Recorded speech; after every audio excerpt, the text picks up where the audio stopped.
In this demonstration, what I'm going to do is I'm going to walk through the process of clipping a layer to against another layer to create a smaller area of file. So initially, because I'm working on Canva and I'm working on going to be developing a base file for Belconnen, I'm going to try to choose and use the statistical information for the censuses of 2021 and 2016 so that I can compare and contrast them. And this example can be utilized for anything. So if I go to 2021 and I go to the geo package there, what I'm interested in is SA1 to 3. Now, these are three different zones where SA3 is the large area, SA2 is the suburb, and SA1 is the smaller census area. So let's pop them in there. I have to adjust them for their various things. And as well as that, what I'm going to do is I'm also going to get the 2016 data, and I'm going to do the same thing again.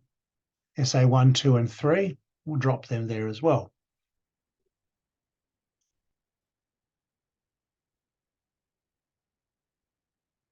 Let's make sure that they've sat in the right location. I'll put them in the top. Yes, they have. Okay, good.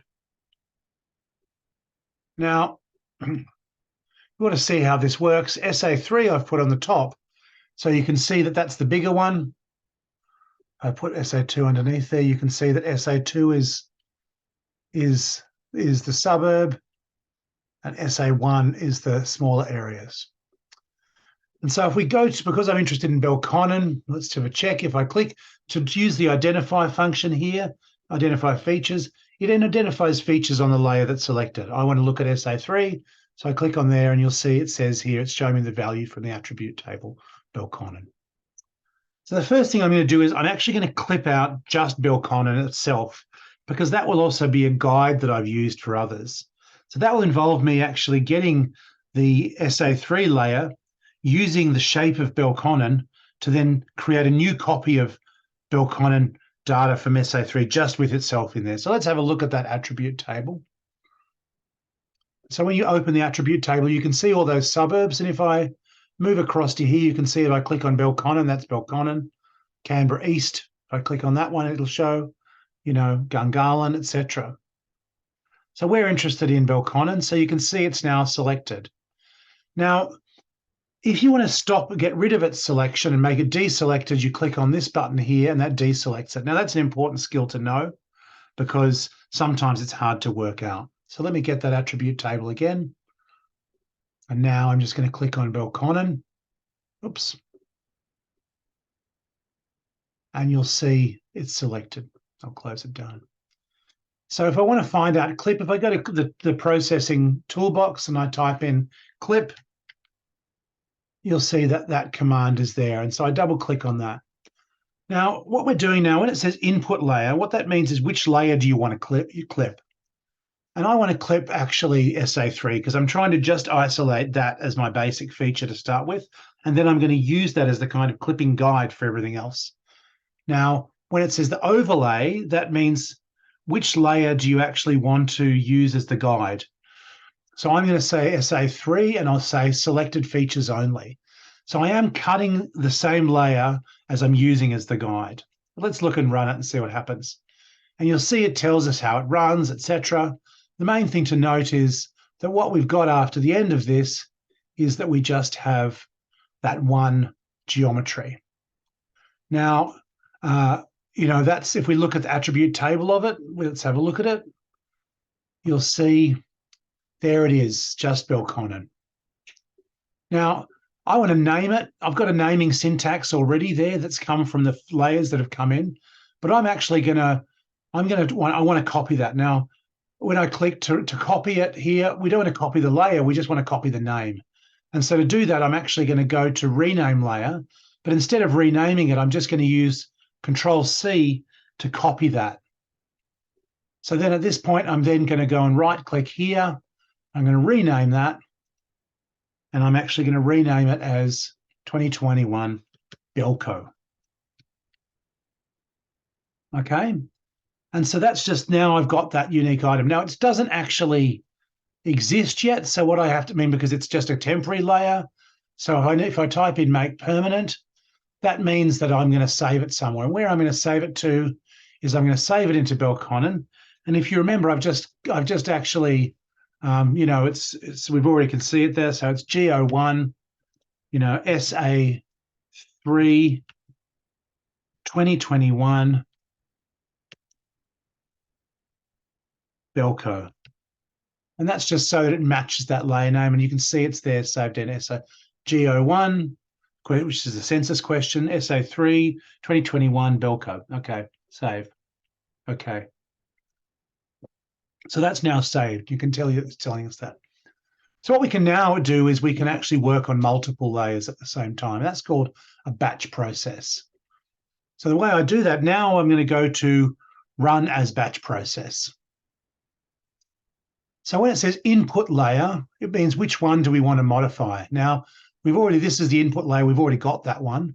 We cut out SA3, so we don't need to redo that. So let's do SA2. When it says, what do you want to use as the overlay layer? Well, we know what that is. That's actually already this Belco one we cut out, because that's that shape. You can see it in purple. This point, it says, what do you want to call it? So I click here, and you'll see when I do that, it's got that previous name that I just saved. So what I'm going to do is, if I remember, it's SA2. I'm going to click here. Also going to change it to make it a shape file. And then I'm going to change this to SA2. Okay. And then I'm going to go save. And so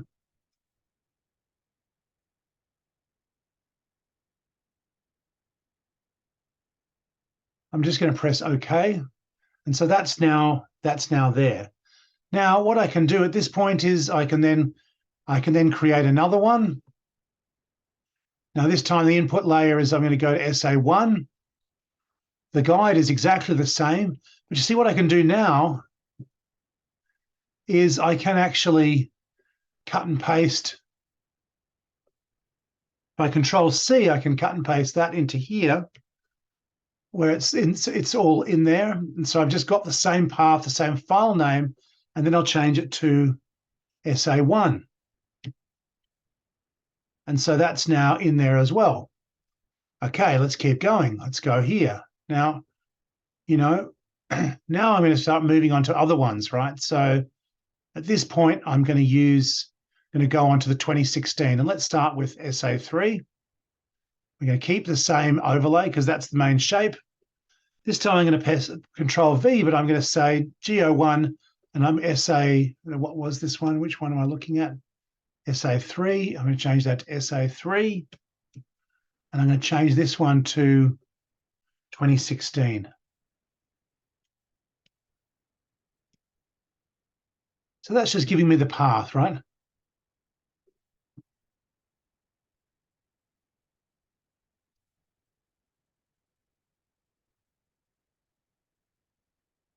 So I select all, Control C. That means I can use that again. And so now what I'm going to do is do the next one. This time I'm going to go for SA2. Control V, and change that to SA2. And then finally here, I'm going to go to SA1. Again, we know that we've had the same thing, the same guide to cut to. This time, change it to SA1. So now what it's going to do is it should, inshallah, God willing, we should give us actually a full run. When it says load layers on completion, that means that it'll save them and reload them. And so let's run it. There you go.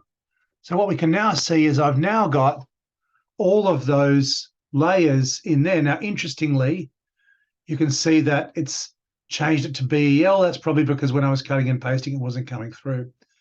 So what I can do at this point is I can actually remove all these layers. And the reason I can do that is I don't want to edit them. I just want to actually keep them pristine, because every time you change them, because we're just dragging from the browser and dropping in the layers, we can actually accidentally modify our base material. So we should remember to be exporting individual to create new layers.